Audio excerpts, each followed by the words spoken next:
Perfecto. Bueno, muy buenas tardes a todos los que nos acompañan el día de hoy. Mi nombre es Yobeli Chávez y soy directora de operaciones de BNI Perú. En nombre de toda nuestra organización, les queremos dar la más cordial bienvenida a esta conferencia de lujo que tenemos el día de hoy para ustedes. Antes de contarles los detalles técnicos y presentarles a quien nos acompaña el día de hoy, quiero más bien mostrarles a todos un video que refleja muy bien lo que significa BNI y qué es lo que construye. Así que los invito a que disfruten esta pieza.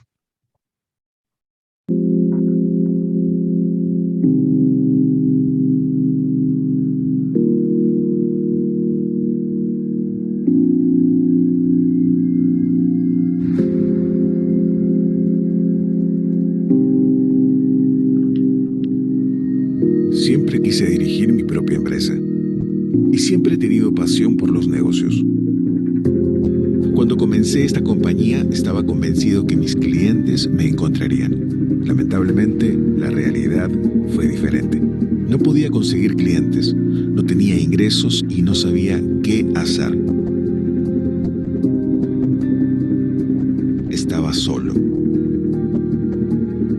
Uno de mis proveedores con muchas ventas me recomendó ir a una reunión de emprendedores en BNI. Así que me hice miembro de ese grupo. Ahora estaba entre emprendedores. Cuando aprendí a tener ventas por recomendaciones, no podía atender a todos los nuevos clientes. En un año, mi empresa, de una persona, pasó a convertirse en una agencia de publicidad con 100 colaboradores. Luego de 6 años, mi empresa daba empleo a 200 personas.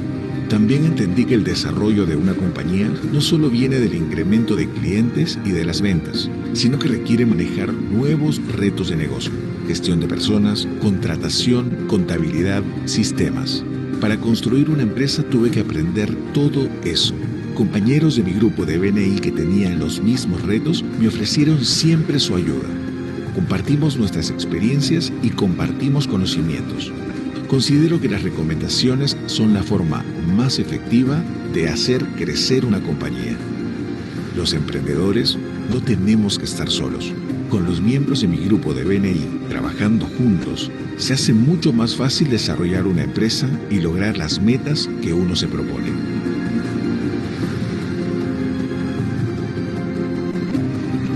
Por eso estoy desarrollando BNI en Polonia. Quiero cambiar la forma como se hacen negocios en mi país.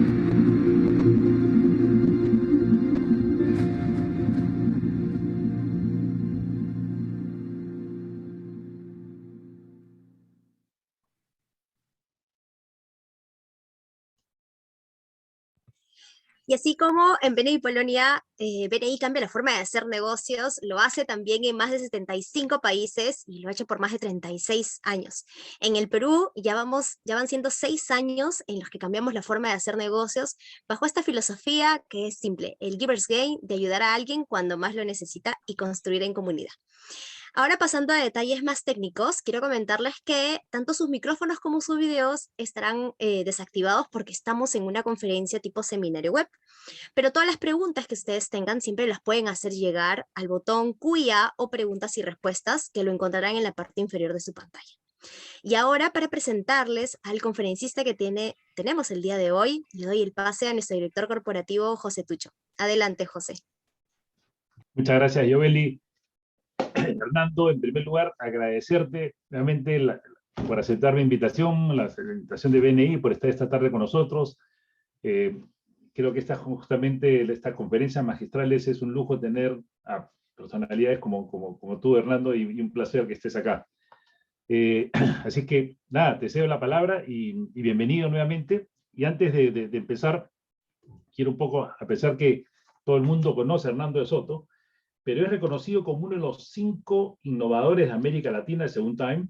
Está entre las 100 personas más influyentes del mundo, también según Time, y entre las 15 que reinventaron el futuro, según Forbes, y entre los 25 intelectuales públicos más importantes del planeta, según el Foreign Policy de Estados Unidos, el Prospect de Reino Unido y Handelsblatt de Alemania, entre otros.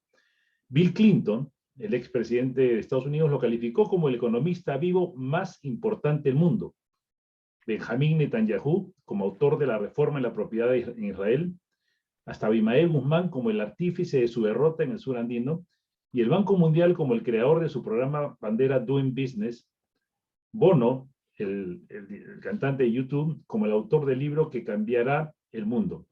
Autor de 2 bestsellers, que es El otro sendero y El misterio del capital, más de 5 millones de ejemplares en 30 idiomas, 30 premios internacionales y entre otros tanto doctorados honoris causa por su análisis referente a la empresa y el imperio del derecho, otorgado por jefes de Estado que van desde Mikhail Gorbachev hasta el rey de Suecia.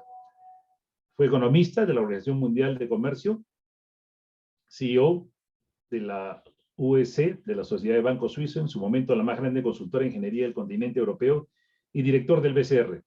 Actualmente es el único peruano que ha vendido internacionalmente y sigue desarrollando metodología blockchain sobre propiedad. Así que, Hernando, bienvenido nuevamente y por favor adelante con tu presentación. Muchas gracias por la invitación, José. Encantado de estar con las personas que están atendiendo este webinar. Hace creo que 3 días, José, me invité, acordamos que esto sería el día o más bien la noche en la cual yo hablaría, entonces he tratado de juntar mis ideas para decir algo original. Espero que así sea considerado. El título, ya que me pediste un título, que acordamos es El Perú y el juego de la soga, que es la manera de tratar básicamente de ver en qué situación nos encontramos utilizando alguna metáfora que sea útil.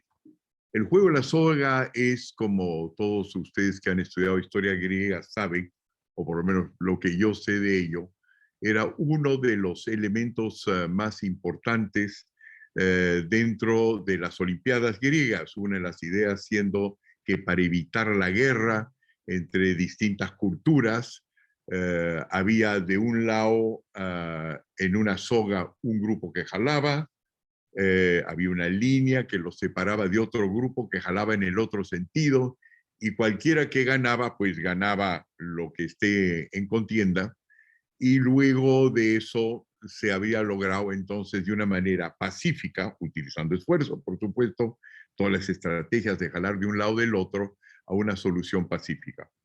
Entonces, la forma como yo veo el Perú actual, y como ustedes saben, la forma en la cual uno ve el Perú actual, con lo que las sorpresas que nos reserva cada día, la noticia puede cambiar literalmente de 24 horas en 24 horas, indica en primer lugar de que la OE está bien tensa, y yo veo eso esencialmente como una especie de renacimiento de lo que los gente del norte, lo que nosotros llamamos los gringos, llamaban la Guerra Fría, que es de repente en el caso del Perú de nuevo los dos extremos, el comunismo y el capitalismo por otro lado, en todas sus distintas variedades. Eso lo está en juego. Nadie hubiese sospechado eso hace escasamente 6 meses, pues hasta el 11 de abril creíamos que había 18 partidos en contienda, y ahora resulta que el partido vencedor resultó ser no sencillamente un partido de izquierda que nunca había alcanzado más del 1% del voto.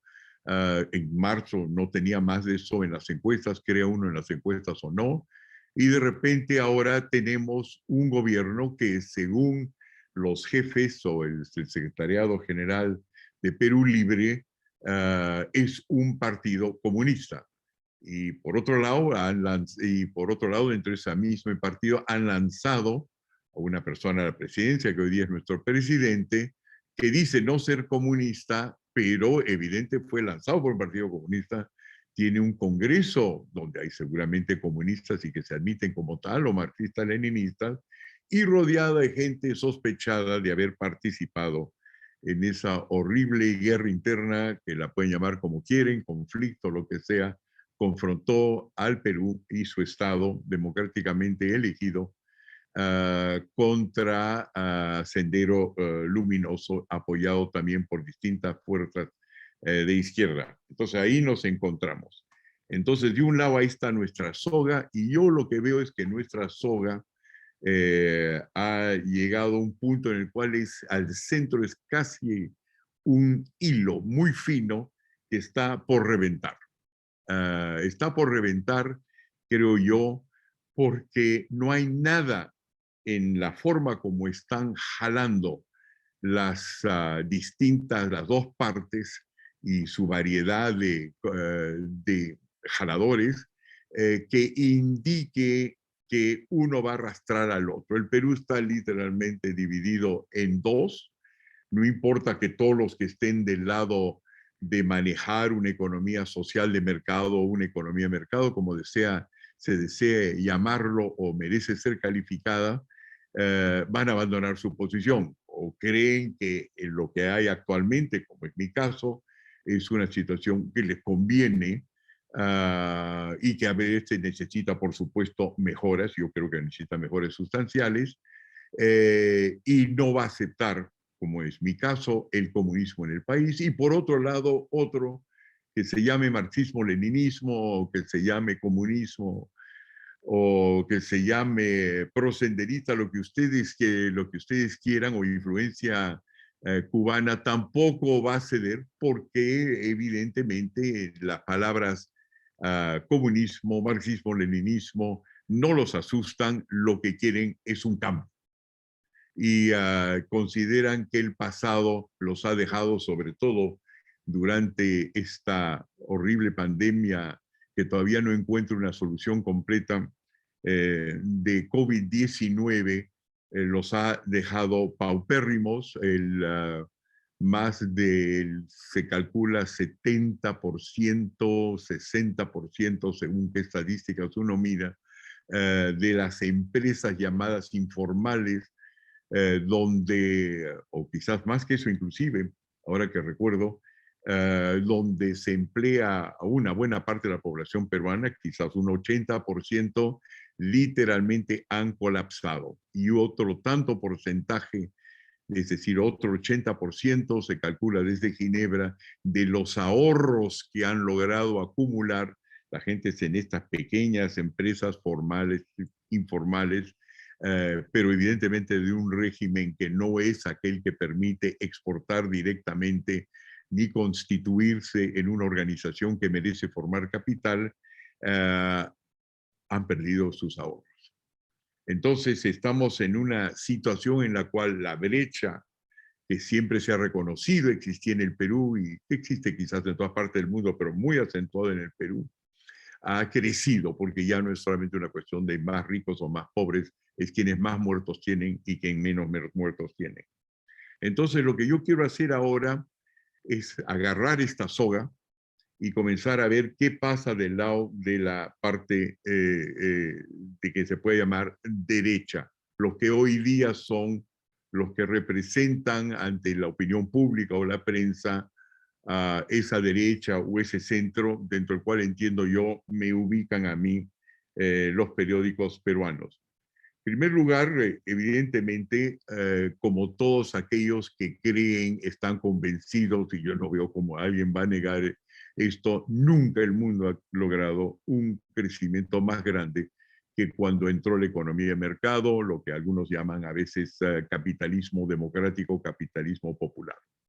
Las cifras están ahí, todos los países que son comunistas son en algunos casos los más pobres del mundo, incluyo a Corea del Norte entre eso, a Cuba, estén bien los servicios sociales o no, el hecho es que Cuba tiene una velocidad de industrialización que es una octava parte de la peruana. Bolivia tiene la mitad de la peruana, Venezuela creo que es una cuarta parte de la peruana. No hay lugar, inclusive, que nuestro capitalismo mediocre es superior a todos los socialismos que existen o comunismos que existen en otras partes del mundo. Y evidentemente no se va a soltar ahí para entrar a un régimen que nos asegura pobreza y donde los cuales no conozco yo país comunista donde no haya partido único. Es decir, no hay competencia, la gente no se pelea como nosotros los demócratas entre uno y el otro, justamente para que se le den opciones a los consumidores de ideas, a los electores.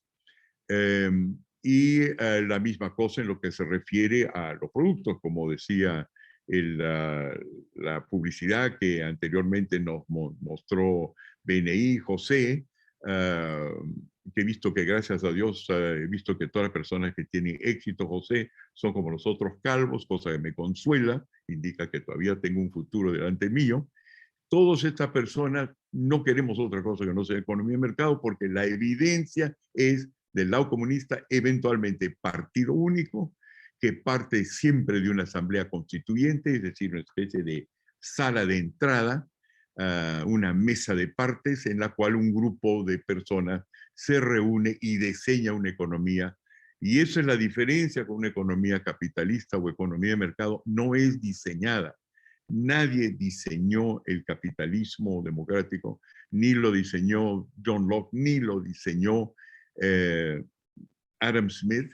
Fue de generación espontánea. Lo que ellos hicieron es prever cómo del feudalismo iba emanando, gracias a la revolución industrial, un sistema que creció de manera espontánea.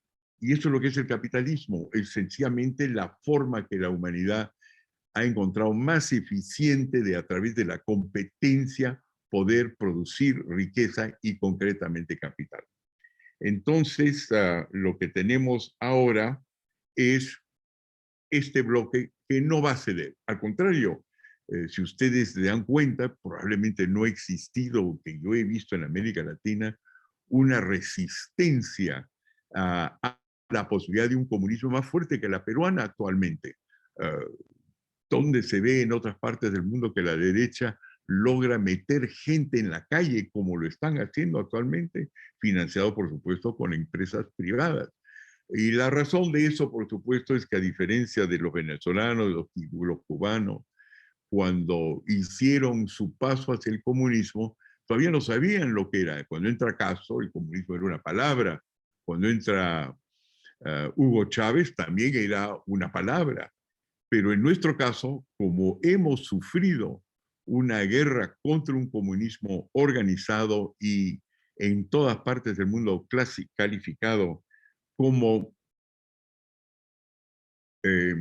terrorista, ya nosotros tenemos la ventaja sobre otros países que han pasado el comunismo, que nadie tiene que explicarnos lo que es. Hay un 50% de peruanos que saben y recuerdan lo que es y se van a ocupar ahora de decírselo a sus hijos. Entonces, hay efectivamente una resistencia fuerte.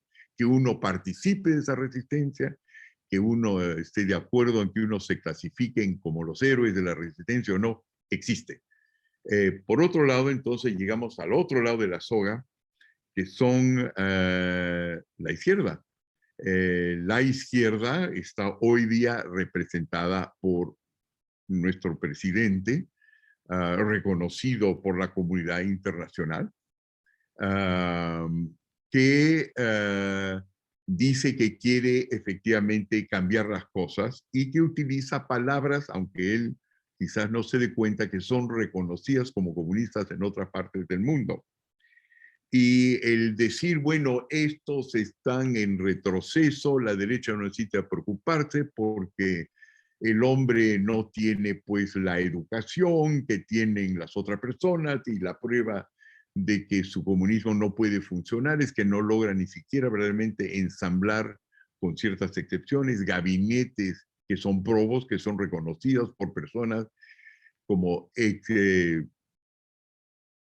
académicamente y profesionalmente capacitadas, y sobre todo capacitadas para implementar las reformas que ellos quieren.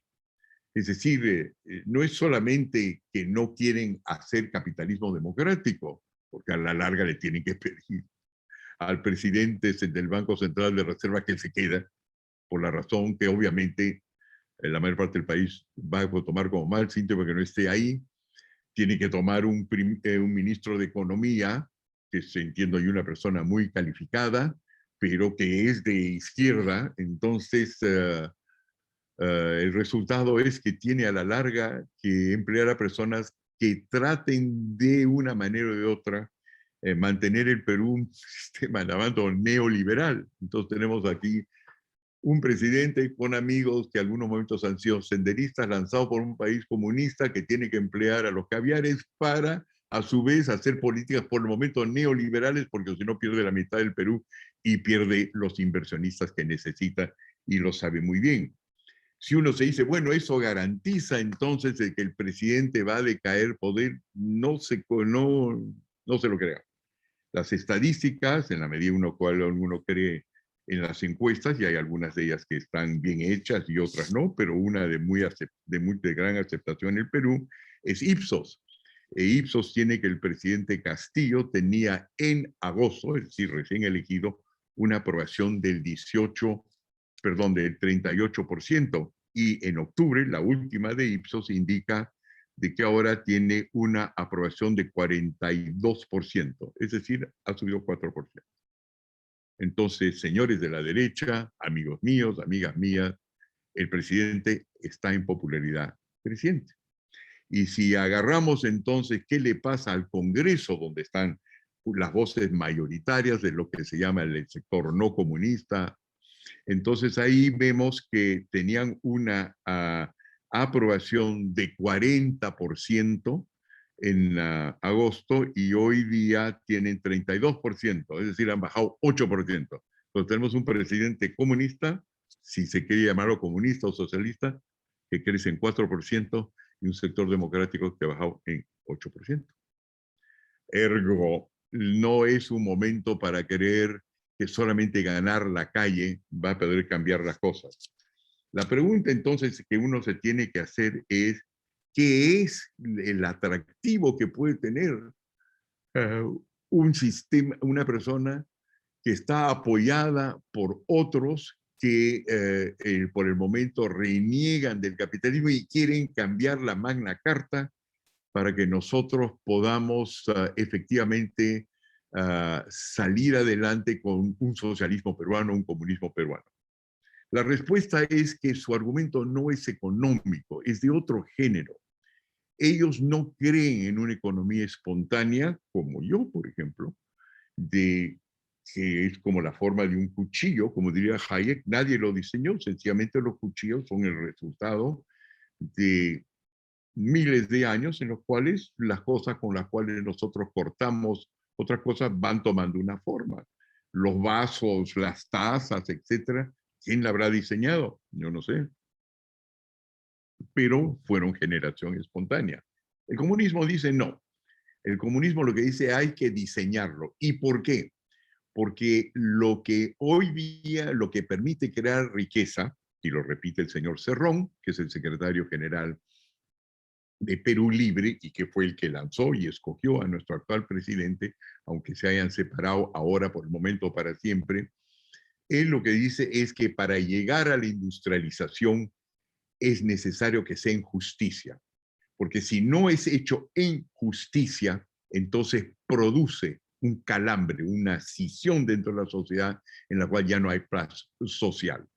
Ellos llaman en lenguaje comunista esto la alienación, y eso es lo que está, según ellos, y no están lejos de la verdad, condicionando la decisión de una mitad, digamos, de los peruanos de mantenerse firmes en el deseo de un cambio, obviamente por cualquier forma en que se lo propongan, por lo menos por el momento.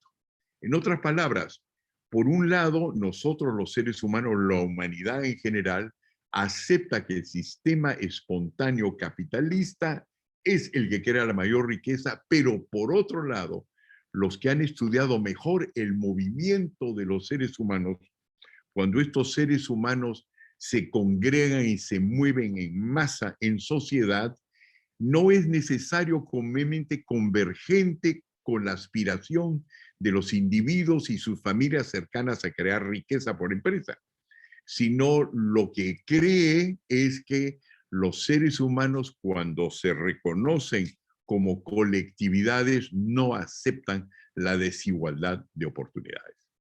Y lo que nos están diciendo básicamente ellos es, miren, yo he conseguido 50% del voto, la gente le importa 3 pepinos la etiqueta que ustedes de la derecha y del centro nos están dando, el hecho es que no les gusta la desigualdad. Y así es, pues, el valor para muchas personas que han sido hoy día muy golpeados por el COVID, a los cuales no se les ha extendido los mismos derechos que tenemos los que podemos acceder a un TLC con el mundo, aquellos que sabemos registrar y formar una empresa y crear riqueza, nos están diciendo yo no tengo esos mismos derechos y que me lo enderecen por cualquier manera posible. Y entonces los que actualmente dirigen el Ejecutivo no han encontrado la mejor manera que acceder a un lenguaje y a un tipo de comunicación comunista, pero que por el momento no saben implementarlo y es la razón por la cual todo el mundo dice este gobierno ha fracasado, pero el presidente sigue en popularidad increíblemente alta, dada la situación en la cual se encuentra la mayor parte de los peruanos. ¿Esto qué quiere decir? Esto quiere decir que imagínense que lo evacúen a Castillo. Y voy a decir ahora cosas que son parte de una conferencia. En otras palabras, esto no es un documento firmado, esta es la especulación, si la capacidad de pensar, en latín, de un peruano preocupado al cual el señor José Tucho le ha invitado para dar su opinión del día. Y yo lo que creo es la cosa siguiente, que lo más probable es que si se evacúa el presidente, lo cual podría ser decidido por la calle, como generalmente ocurre en América Latina, y lo que hoy día son un 50%, de repente mañana se vuelve un 90% de un día al otro, o va en el otro sentido, sencillamente haría que se llamen nuevas elecciones y el Perú sigue dividido en 50-50, o quizás 40-60, o 60-40. O 70-30 o 30-70. En otras palabras, esta lucha de la soga, esta jalada de la soga, no está llevándonos a buen puerto. Nos está llevando más bien a un puerto en el cual seguimos divididos, y yo creo que de esa cosa son culpables los dos lados de la soga. El de la izquierda, ya hemos dicho, porque en el Perú no sabe cómo implementar ni siquiera sus propias reformas. Y la derecha, por otro lado, porque lo único que realmente dice es no. No me gusta la Asamblea Constituyente, con lo cual yo estoy de acuerdo. Pero entonces, ¿cuál es la respuesta? No, pues no va a haber. Sigue usted el procedimiento habitual que está dado dentro de la Constitución, perfecto, pero eso de repente tomaría 2 años. Además, probablemente la izquierda ni sabe qué es lo que tiene que modificar. Y la respuesta es que el Perú no quiere esperar. Entonces, lo que hay que imaginarse es de qué manera se pueden acelerar aquellas reformas que permitan a un 50% de los peruanos que hoy día están apoyando posiblemente un régimen que dice que no quiere la expropiación, pero habla de nacionalización, dice que la nacionalización no es estatización, pero el vocabulario mundial para expropiarse ya es nacionalización. ¿Cuántos diccionarios habría que escribir para que estos digan, no, no quiero decir nacionalización, quiero decir que tiene que beneficiar la economía? No es tan claro, no van a entrar nuevos inversionistas, salvo que sean locos, o que tengan un sentido largo a plazo, o que lo único que quieren hacer por el momento es firmar contratos de exploración o hacer estudios de factibilidad. Nadie va a poner plata fuerte en un país en el cual las reglas del juego han de venir de la calle, del pueblo, o de algún tipo de ventaja en el debate que existe dentro del Congreso. Entonces, entonces lo que habría que hacer es, ¿cómo se hace la cosa? ¿Dejamos que nacionalicen algo? Pero si eso no funciona, entonces no podemos dejar que nacionalicen. ¿Dejamos que creen una asamblea constituyente? Por supuesto que no, porque eso es decir, poner la decisión de nuestro futuro en manos de una extrema izquierda y de una extrema derecha, una de la cual dice sí y no hay sesiones, y la otra que dice que no y no hay sesiones. Entonces, ¿cómo han hecho otros países o los países que han seguido la tradición greco-romana para encontrar una manera en la cual haya a la vez empresa privada, empresa pública, competitiva, que crea riqueza, que crea esperanza, bienestar, que produce la mayor parte de vacunas que salvan vidas por un lado, y por otro lado haya gente que considere que este es un país más o menos justo y donde todos tienen las mismas oportunidades. Pues no es ceder un programa y el otro, porque la respuesta no está en las extremidades de extrema izquierda que pide pena de muerte, la resistencia, militares que ya comienzan a envalentonarse, se ponen gorros de guerra tipo lana, uniformes, y ya nos estamos acercando a la posibilidad de que se utilice la fuerza en forma indebida por ambos lados. La respuesta está no en las extremidades, sino en ver qué se ha hecho verdaderamente a través del tiempo en países capitalistas. Y lo que nosotros hemos visto es la cosa siguiente, y por eso le hemos presentado tanto al presidente como le hemos presentado del partido del cual yo soy el líder por el momento, Avanza País, el mismo programa de gobierno que ellos tienen, que es con el cual se lanzó Perú Libre, en 30 puntos, les hemos dicho, ustedes pueden lograr todos los objetivos, justicia social, lo que quieren, logrando al mismo tiempo lo que pide el presidente, que es inversión privada, inversión pública, la confianza de otros países, la tecnología que necesitamos para desarrollar el litio, para hacer la revolución industrial, para tecnificar el agro, para dar a los pobres campesinos la propiedad en la forma documentada que se requiere para poder conseguir capital, para poder avanzar y producir para mercados globales. Se lo hemos integrado en un detalle que ellos mismos no tienen. Entonces, eso, si comenzamos a discutirlo en serio, vamos a ver que podría ser la solución. Pero lo que no es responsable es sencillamente decir no. Status quo, y más bien regresemos, por ejemplo, a la bicameralidad, que probablemente es una muy buena propuesta, pero no es todo lo que suena a pasado, no le da un sabor de progreso a la mayor parte de los peruanos. Entonces, podemos hacer eso, pero es importante no continuamente referirse a un pasado que 50% obviamente ya no quiere, sino hay que indicar cómo el 50%, que por lo menos como yo, el centro derecha, puede alcanzar a los peruanos en una situación de miseria y lograr justicia social sin expropiar a nadie, y al contrario, convirtiendo esto en un país rico, pero donde ese 50% sienta que está incluido. No solamente le hemos dado el programa, sino al mismo tiempo le hemos indicado cómo las normas que ellos siguen en sus enormes sectores informales, incluyendo Cajamarca, Chota y Conga, en el fondo no son en estas comunidades solamente comuneros.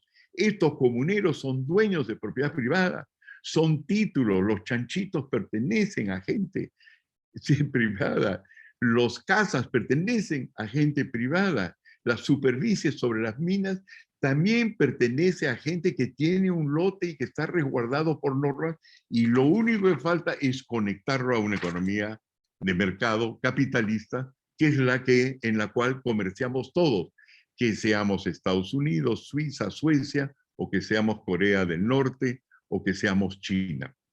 En otras palabras, para terminar esto, porque ya estoy llegando al límite que me ha otorgado José, el problema no es, si se quiere, el comunismo, que la mayor parte que vota por ellos ni sabe verdaderamente en qué se está metiendo, ni aquellos que creen en el capitalismo, que probablemente tampoco saben muy bien lo que es el capitalismo, porque no es solamente que lo tengamos en los barrios buenos de Lima, de los cuales yo soy parte, sino el problema es cómo alcanzamos los objetivos de propiedad segura, de capitalismo, de crecimiento, de conectividad dentro del país y fuera del país, internacional. ¿Cómo? No es qué, sino es cómo. Entonces, José, mi visión es esta. La soga se está estirando y no es simpático el futuro inmediato que parece reservarnos. La respuesta es quizás en este momento, utilizando programas como los tuyos, yo también, obviamente, con la gente que me respalda, estamos preparando el terreno para que en el Perú se conozca lo que es posible. Y como ustedes saben, he estado en el exterior, en los Estados Unidos, recientemente en la Casa Blanca, he estado en el Senado de los Estados Unidos, he estado con el Congreso, he estado con el Consejo Nacional de Seguridad y estoy avanzando hacia segundas reuniones en esos mismos lugares y viajando a Europa para que este drama peruano que se está realizando actualmente y que podría terminar siendo la chispa que nos permite tirar un gran salto adelante a medida que tomamos conciencia de nuestros peligros y nos damos cuenta que es el momento en el cual las cosas pueden realmente cambiar.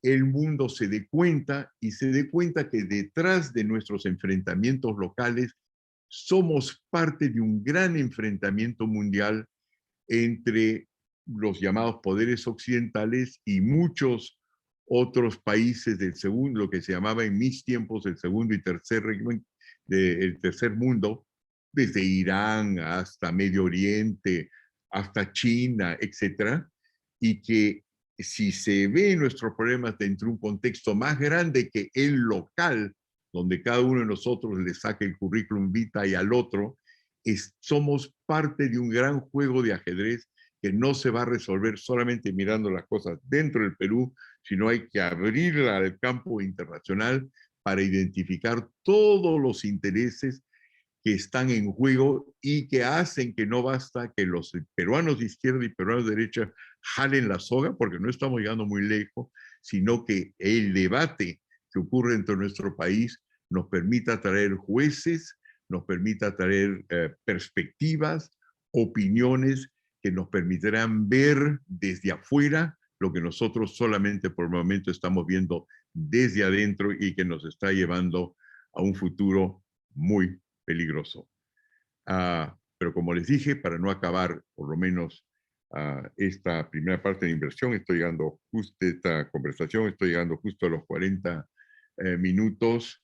En el fondo estoy optimista, porque como sabe todo el mundo, las grandes soluciones, inclusive el capitalismo, nunca vinieron porque se le ocurrió una gran idea a von Hayek, o se le ocurrió una gran idea a Milton Friedman, o se le ocurrió una gran idea a la Universidad de Chicago o la de Manchester, sino vinieron porque hubo una crisis feudal, una crisis de desigualdad, una crisis de hambre, una crisis de pandemia, y es en esos momentos que nosotros los seres humanos hemos hecho siempre nuestros más grandes avances, los más grandes avances que hubo en la economía americana, y con esto termino, en los años 30, por ejemplo, cuando hubo la gran crisis económica, fueron el resultado de una pandemia, que era la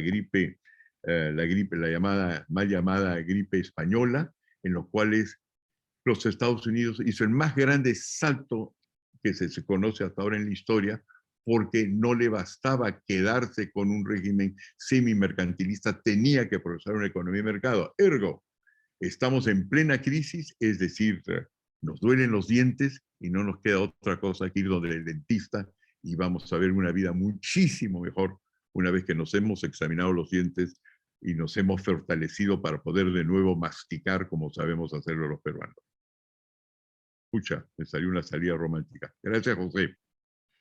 Muchísimas gracias, Hernando. Muy interesante todo lo que realmente has planteado y tu visión de lo que está pasando hoy día en el Perú. Antes de empezar con la ronda de preguntas, Joely nos tiene un anuncio para todos nosotros. Claro que sí. En primer lugar, agradecerle a Hernando por todo lo compartido. Creo que ha sido bastante insightful para todos y también bastante interesante.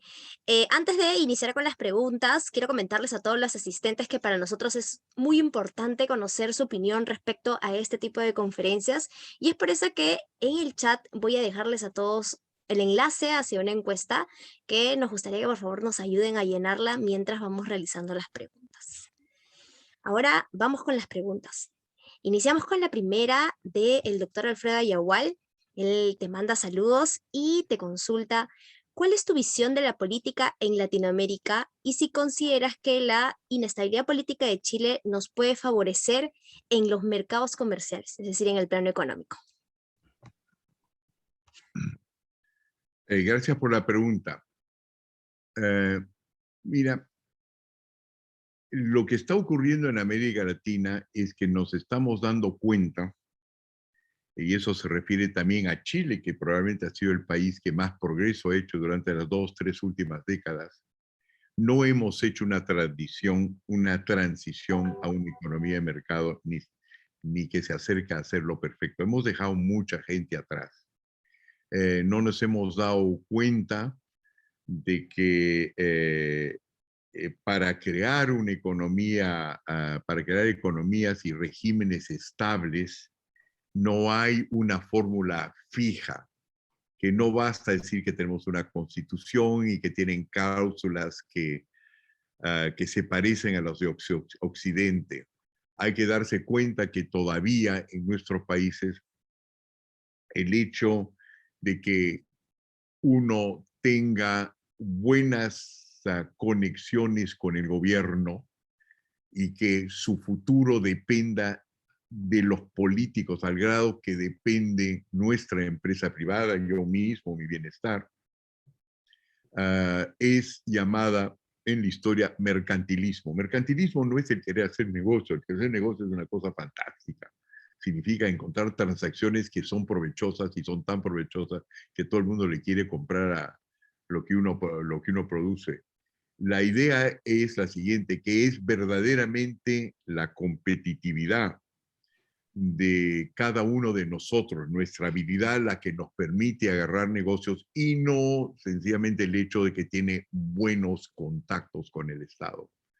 Porque eso significa en ese momento que los que ganan siempre van a ser aquellos que reciben una concesión del Estado, que sea para tierras, que sea para un ferrocarril, que sea para lo que sea, contactos políticos. La cantidad de empresarios que yo conozco hoy día que tienen hoy día un primo chotano ha aumentado increíblemente, pero así es. Chota se ha vuelto la capital del mundo capitalista.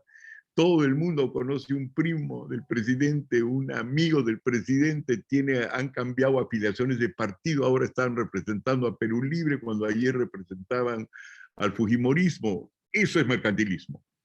En otras palabras, lo que ocurre en América Latina es que el Estado sigue siendo demasiado involucrado, demasiado incontrolable cuando se llega a grandes negocios. Entonces, cuando nosotros vemos hoy día, por ejemplo, dónde están los grandes escándalos, la gran corrupción, que son los argumentos fuertes de Castillo y de Perú Libre, porque esas corrupciones sí existen, son de negocio con el Estado. Son de obras de infraestructura que se ha hecho Odebrecht, son de concesiones que se han obtenido en la forma más desafortunada posible y que son la causa de la corrupción. Entonces, para hacer una economía de mercado en la cual todo el mundo crea que hay justicia, hay que hacer mucho más de lo que estamos haciendo hoy. A tal punto que lo vemos en el caso, por ejemplo, de inclusive los partidos de derecha durante la campaña. La mayor parte de maneras de acercarse al electorado de los llamados partidos de derecha no ha sido diciendo yo le voy a dar, como lo decía actualmente en la publicidad de José Tucho, que es voy a darle recomendaciones. Voy a hacer que su recomendación es un título, por si acaso. Es un título de propiedad que dice, yo recomiendo a fulano porque es dueño.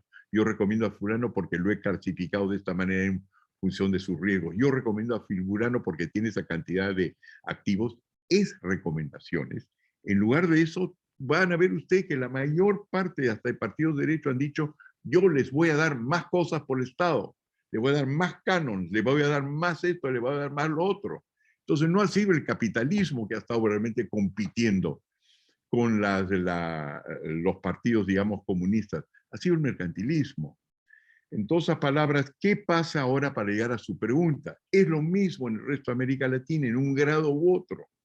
El problema es que también que no hemos distinguido de que el mercantilismo tiene distintas facetas.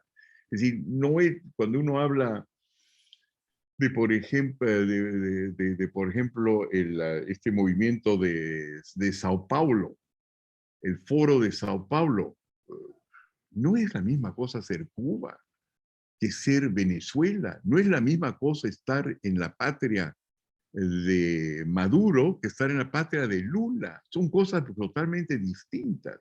El problema no está ahí. El problema está básicamente en que no hemos llegado verdaderamente a un sistema democrático bueno, uno donde las cuales las elecciones son transparentes, no las son en nuestro país, es evidente, se han quejado de eso los partidos de derecha, como antaño se quejaban los de izquierda. Y tenemos que pues, sentarnos de nuevo y dejar de ser complacientes con regímenes que nos favorecen a un 50%, pero que han dejado en la miseria o en la desesperación al otro 50%. Entonces, mi visión de América Latina es esencialmente un país, un continente en camino a una economía social de mercado, al cual eventualmente llegará un día y que satisfecha con las reformas macroeconómicas de los años 90, descansa sobre sus laureles cuando ni ha hecho la mitad del camino que es necesario para ser una democracia y un capitalismo moderno. Gracias, Hernando. Seguimos con las preguntas y aquí tenemos la pregunta de Óscar Ubí. Te dice, a la luz de lo vivido hasta hoy, es claro que lo que no existe en el Perú es la predictibilidad. Ante esta situación, ¿cómo vislumbra las elecciones municipales y regionales del próximo año? ¿Seguirá la polarización? ¿Habrá mayor fraccionamiento aún? Sí, yo creo que es una pregunta que nos lleva a reflexiones muy interesantes. En primer lugar, claro, lo que es crucial, la predictibilidad de la cual nace la confianza, no están ahí. Si a uno le están diciendo que el futuro del Perú vendrá eventualmente de una manera u otra, aunque sea sutilmente, para que el presidente no tenga enemigos en un lado y en el otro, por una asamblea constituyente que el pueblo sabrá implementar o hacer nacer, nos indica que estamos todavía en lo perfectamente increíble, porque lo que se está diciendo con una asamblea constituyente que es absolutamente inaceptable es de que en algún momento 100 peruanos, 130 peruanos o lo que sea, se van a sentar y no van a ser mejores de lo que están actualmente en el poder o estuvieron en el último quinquenio a decidir cómo va a ser este país del mundo, cuando no podemos ni siquiera diseñar un sistema antipandémico que sea satisfactorio. Estamos en la cola del mundo. ¿Cómo esa misma gente que somos nosotros va a poder diseñar algo nuevo?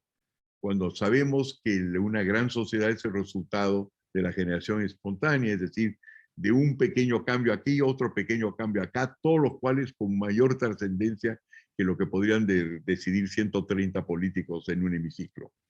En otras palabras, las elecciones municipales que se vienen, así como las regionales, son muy importantes. Y la razón de ello, que entonces me alegro mucho de la pregunta, es porque si nosotros vemos que una de las razones por las cuales tenemos aguantada tanta riqueza en nuestros recursos naturales, que sean agrícolas, que sean el agua, que sean nuestros minerales, nuestro gas, es por conflictos locales. Por conflictos locales.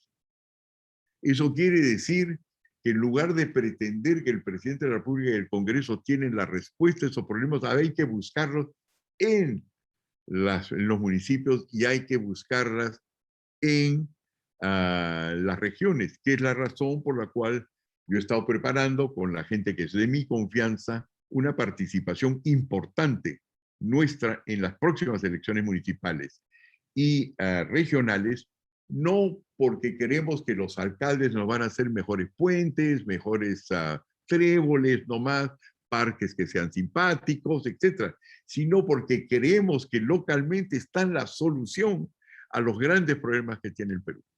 Entonces, las próximas elecciones van a ser cruciales y espero que con esta conversación que estamos teniendo actualmente se podrá elevar el debate local, es decir, municipal y el regional a un nivel tal que nos estamos dando cuenta de que en el fondo quien gane esas elecciones municipales y quien gane esas elecciones regionales probablemente puede hacer más para cambiar el Perú hacia un capitalismo popular que lo va a poder hacer el Ejecutivo o el Legislativo peruano hoy día. Gracias, Fernando. Seguimos ahora con la siguiente pregunta de parte de Miguel Miranda. Él te consulta, considerando la gran informalidad que tiene nuestro país económicamente, ¿tiene posibilidades de ser un país de primer mundo?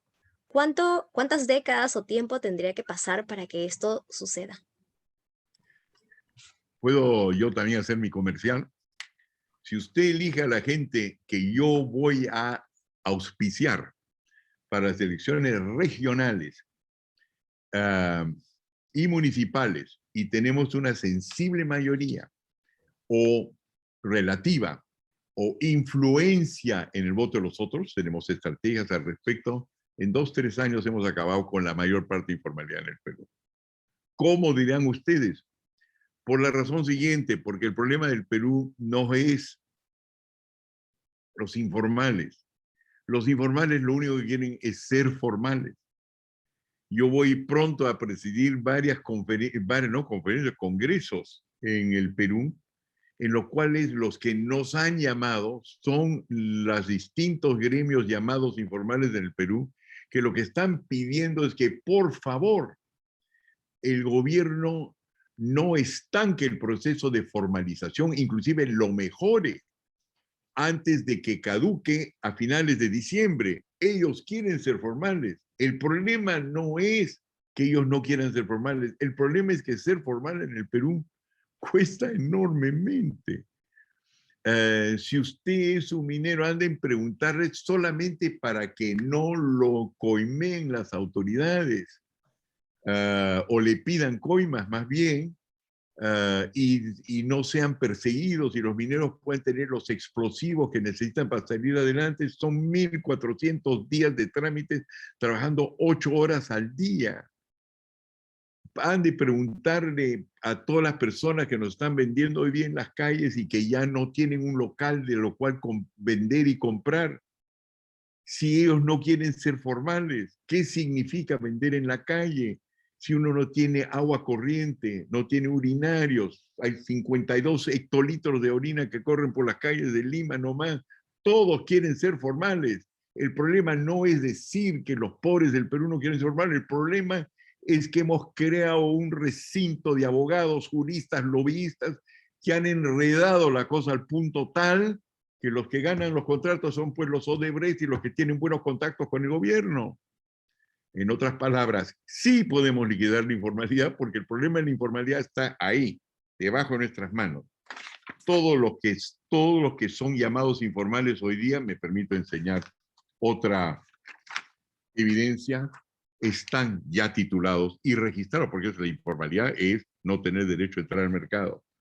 En 6 distintas fuentes, no solamente los registros públicos, son los registros de jueces de paz, son los registros de federaciones que tienen que manejan las superficies del Perú, son los registros que tienen los notarios. Si uno sabe cómo está constituido el sector informal peruano, y yo creo que nosotros lo sabemos, todo esto hay que traerlo y meterlo dentro de la sociedad formal y va a ver usted como en ese mundo ya todos somos formales, pero no porque hemos decidido obedecer una ley de la cual nos quejamos hasta los empresarios formales, sino porque hemos aceptado de que nosotros que hemos aprendido a convivir con nuestra corrupción y bueno, pues tenemos un hijo metido en un partido político, otro metido en otro partido político, unos de acá, no le hemos hecho bien y del momento que decidimos integrar a todos los informales, no va a ser un problema. piénsenlo de la forma siguiente: ¿qué es la primera cosa que hace un migrante peruano, mexicano, salvadoreño cuando llega a los Estados Unidos o llega a España? Pide que lo documenten. Hasta el Papa ha ido a los Estados Unidos diciendo: documenten a esos 11 millones de peruanos latinoamericanos y tercermundistas que quieren entrar en su economía para poder trabajar decentemente. Es bien sencillo.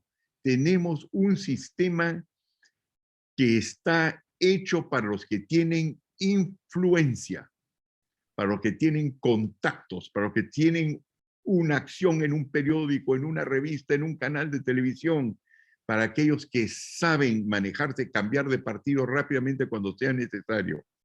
Una vez que hemos hecho un mea culpa, una vez que los que tengan la luz prendida y lleguen adentro, no es un problema formalizar el Perú. El Perú quiere ser formal y está registrado, y lo he demostrado y seguiré demostrando que desde Chota, de donde viene el presidente, hasta Conga, de donde viene la primera ministra, ya todo está registrado. Todo está registrado. Sencillamente no son nuestros registros, porque nuestros registros son demasiado caros. Muchas gracias, Hernando. Seguimos con las preguntas, y hay muchísimas. Aquí te pregunta un gran amigo mío, Luis Gandolfo. Él te felicita por tu brillante exposición. Aquí una pregunta, y te dice: tú que eres uno de los líderes políticos más visibles, junto con Rafael López Aliaga y Keiko y varios de la derecha, ¿por qué no promueven unirse como oposición para los próximos comicios que al parecer van a ser aparentemente muy pronto? Y eso son varias preguntas similares, que un poco, ¿por qué la derecha, digamos, en lugar de unirse en un solo bloque, anda como media dividida, ¿no? No creo. No creo. Yo creo que la gente de Keiko es anticomunista. Yo creo que la gente de Rafael López Aliaga definitivamente es anticomunista. Yo creo que soy, junto con mi gente, el Instituto de Libertad y Democracia, el grupo civil más bombardeado por Sendero Luminoso, el único que se atrevió a escribir un libro contra Sendero Luminoso cuando ellos reinaban en el 60% del territorio peruano. Somos anticomunistas. Pero eso no quiere decir que tenemos todos que juntarnos en el mismo club. Una de las cosas simpáticas que ennoblecen el capitalismo y la democracia es que vamos con identidades distintas. El hecho que somos anticomunistas no quiere decir que todos tengamos que ser parte del universitario, y tenemos nuestras diferencias. Por ejemplo, en el partido que yo lidero por el momento, cuando hemos decidido si le damos confianza al gabinete para ver qué nos trae de nuevo por lo menos un mes más o 2 meses más o lo que sea, hemos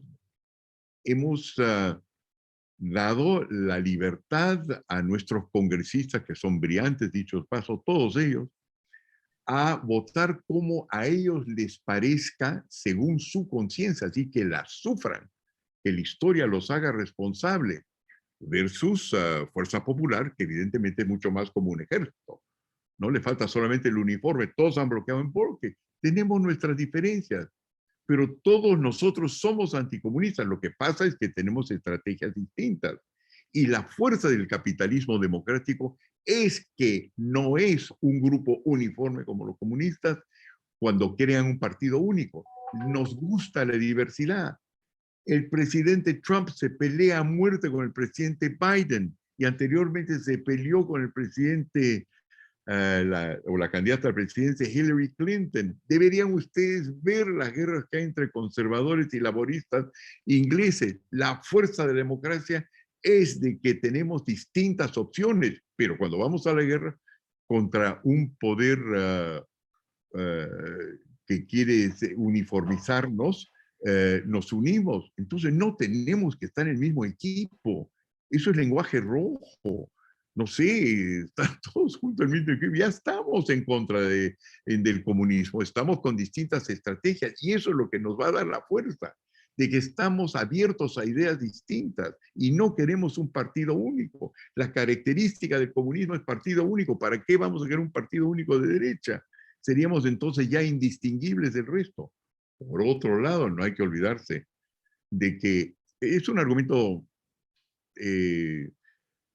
no correcto esto que hay que ser uniforme para agarrar la guerra. Mire, los aliados ganaron la guerra a la Alemania nazi y había de todo, pues australianos, canadienses, americanos. Roosevelt sí estaba de acuerdo con ir a la guerra, los conservadores no querían a la guerra, había comunistas que eran también antinazis, todo eso en enorme diversidad.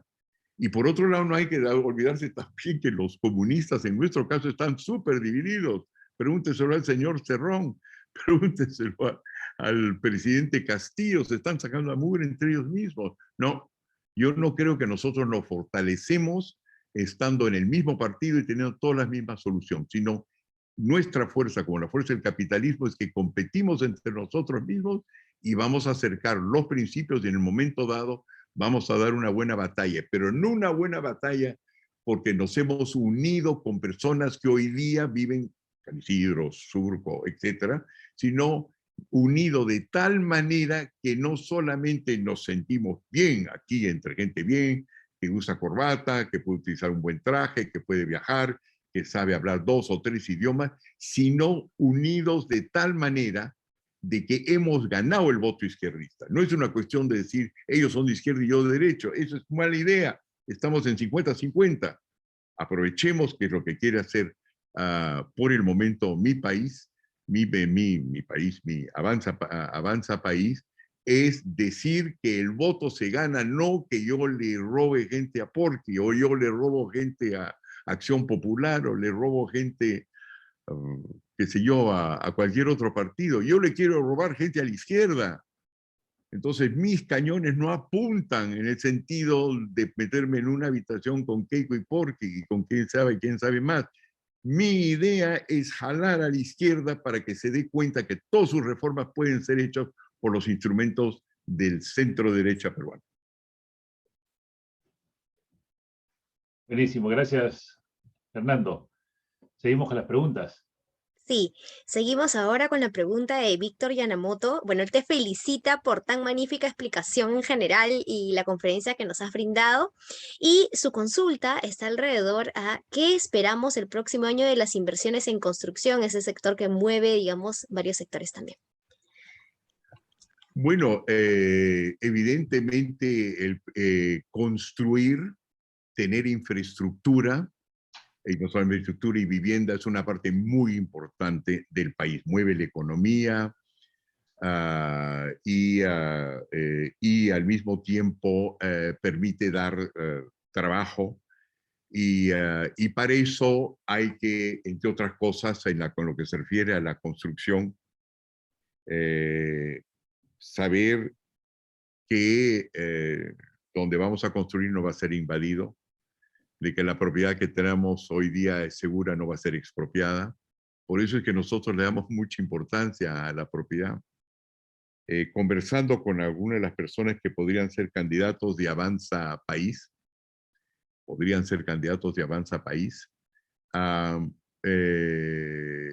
les hemos dado cuenta que el problema en muchas partes del país es que no sabemos realmente qué pertenece a quién. Si hoy día, por ejemplo, usted le comienza a preguntar si realmente, que yo sé, que sea yo, los hermanos Hunt, si el gas de camisea es suyo o no según el contrato que tiene, le van a decir, no es muy seguro, eso no va a ayudar a la inversión. Si queremos decirle a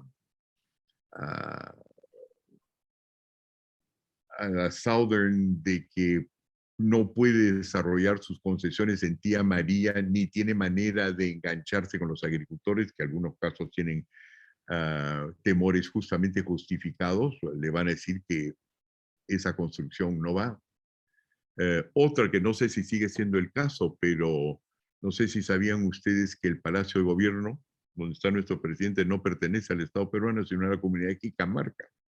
Hay un desorden en el orden legal peruano inmenso.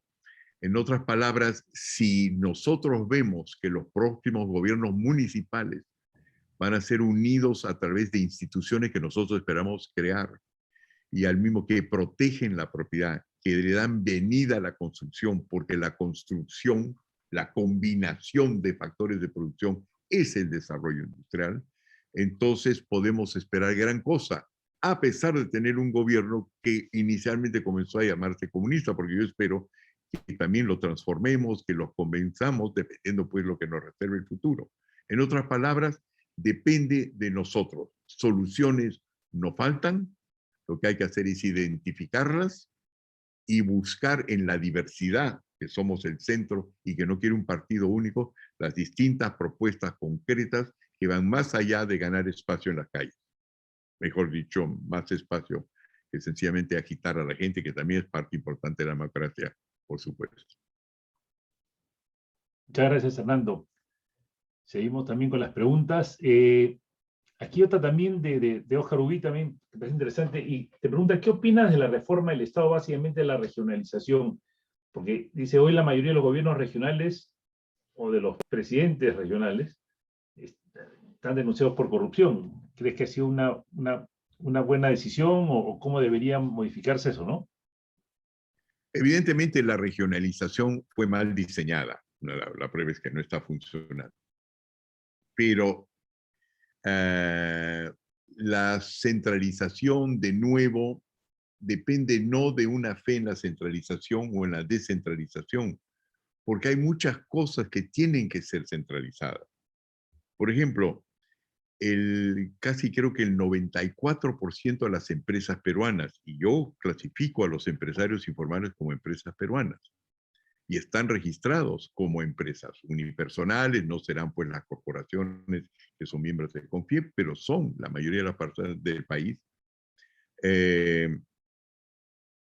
Hoy día no pueden beneficiarse directamente del TLC, lo sé, porque yo cerré las negociaciones en tiempo de García con el TLC, no están en condiciones de entrar.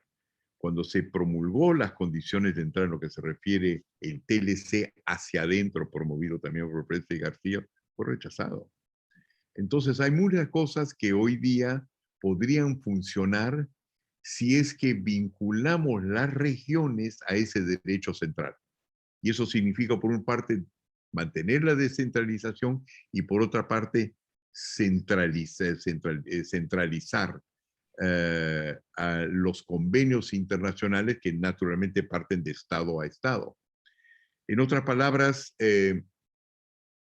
yo creo que la respuesta no es centralizar o descentralizar, sino darse cuenta que los problemas son de que para hacer industria, para hacer minas, para hacer cualquier cosa que signifique combinar dos personas por lo menos, dos insumos por lo menos.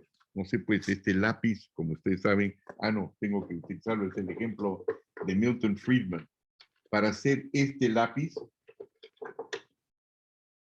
este es el ejemplo que de Milton Friedman a su vez lo obtuvo de un economista Mead, requiere grafita de Sri Lanka, requiere madera de Oregón, requiere una laca para que no se borre lo amarillo de Candelilla, México, requiere un borrador que viene petróleo saudita, requiere zinc peruano, cobre chileno y níquel de África. 17 países. 17 países. Entonces la idea no es si regionalizamos o no, sino sea usted un sistema descentralizado, como por ejemplo el de Suiza, donde es más importante para un suizo quién es su alcalde, de quién es presidente. No solamente eso, los suizos tienen, país más rico del mundo, 7 presidentes a la vez. 7. Sí, ¿cuán más descentralizado se puede ser? Y son el país más rico del mundo. Entonces el problema está trámites. Trámites.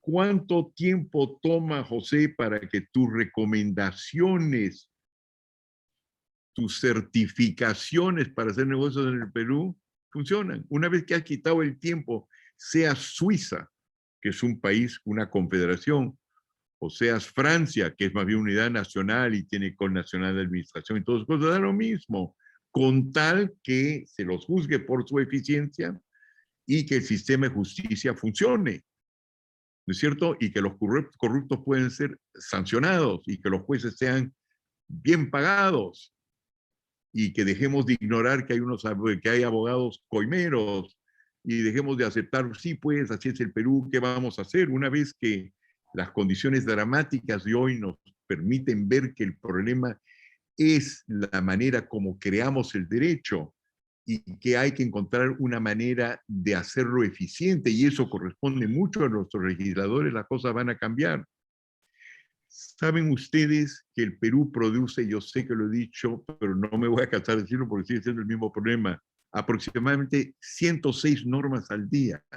106 normas al día. Eso quiere decir aproximadamente 30.000, por estudiando días laborables al año. 30.000. En cada una de esas hay una coimita atrás. Hay una barrera atrás. En lugar de haber un puente, hay una barrera, un muro de Berlín. Entonces, de estos, el Congreso, les voy a decir, produce menos del 2% de esas normas. 2. El resto es producido por el Ejecutivo. Entonces, en lugar de dedicarse pues a comenzar a hablar bicameralidad, esto hacia futuro, esto al otro, encontremos otra forma de generar derecho en el Perú. Otra forma de generar derecho. Eso sí es un reto para nuestros abogados. A ver, vamos a ver si son capaces de crear un país nuevo y no solamente ser finos negociadores, como lo somos. El mundo sabe que los peruanos son fines negociadores. No tuvimos un secretario general de Naciones Unidas sencillamente porque vino una bendición del cielo. Es porque nuestros hombres con ternos rayados son súper buenos para hacer negocios, para hacer transacciones en un laberinto espantoso. La pregunta es, ¿serán los buenos o los suficientes para crear un nuevo sistema legal? Bueno, yo me metí en política, en Avanza País, he sufrido todos los insultos posibles de mi vida, como que todavía tengo pellejo para aguantar un poquito más, para cambiar eso, para cambiar eso. El reto no son nuestros ingenieros, no son nuestros empresarios que son macanudos, no son nuestros obreros que son súper, no son nuestros cocineros que son fantásticos, no es nuestro pueblo peruano que aguanta lo que ha tenido que aguantar. El problema es el derecho. Bueno, señores abogados, pónganse las pilas. Y señores congresistas, ustedes también. Y dejen pues de estar proponiendo, ¿puedo usar una palabrota? Por favor. ¿Sí? Gracias. Una cojudez tras otra. Es una cojudez tras otra. En lugar de decirnos cómo vamos a producir nuevas normas. Yo espero que si me toca seguir dentro de Avanza País o cualquier rol político que tenga, cambiar la dirección del Perú para que nos demos cuenta que la ley no es solamente, como decía Marx, una superestructura. No, son las reglas del juego. Y convénzanse de eso. La razón por la cual no queremos una asamblea constituyente es porque sabemos que 130 peruanos unidos para rediseñar el Perú va a ser un laberinto del cual nunca vamos a salir. Lo único que queda es obedecer el mercado. Y oiga, señores, el 80% del mercado es informal, o sea que escuchemos a los que hoy día dan los votos, porque son ellos que nos van a obligar a transformar el país por las buenas, capitalismo popular, o por las malas, que es comunismo. Muchas gracias, Hernando. Aunque ya estamos sobre la hora, rapidito, una última pregunta, y que digamos, hay varias ahí. ¿Qué recomendación nos darías tú a nosotros, los empresarios? Tú sabes que, como te comentaba, BNI es una asociación de empresarios, ¿no? Hoy día somos más de 1.300 miembros.